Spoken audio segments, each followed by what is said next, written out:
Tere, minu nimi on Aleksander Linn, töötan siin Tõrvandi päästekomandos meeskonnavanemana. Minu esimene kokkupuude veoohutusega oli aastal 2001, siis kui asusin tööle Tartu Vetelpäästeühingusse. Tere, mina olen Andrus Laugomets, töötan Tartu kiirabisõena 19 aastat ja peale kiirabitöö tegelen ka inimeste õpetamisega.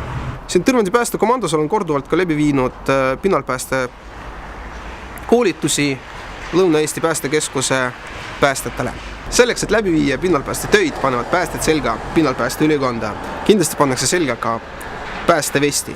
Taoliselt päästed kasutavad spetsiaalset paukvesti, millega on võimalik sukeldada ka vee alla. Ja siin me näeme pinnalpääste lauda, millega saab korraga päästa kuni 3 kannatanud. Sellega saab päästa inimesi nii veest kui ka jää pealt ja isegi ka mudast. Kuna rannahooaeg on lähenemas, siis soovitan sul tulla kuulama minu ja teiste professionaali loengut AHA keskuses 27. aprillil kell 4. Igal elustamisel on vaja anda inimesele õhku.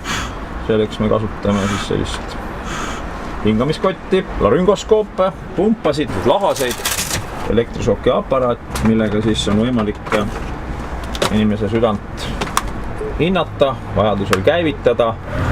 Hea sõber, kui sa tahad sattuda siia raami peale, siis tule AHA keskusesse kuulama ohutusalaseid loenguid.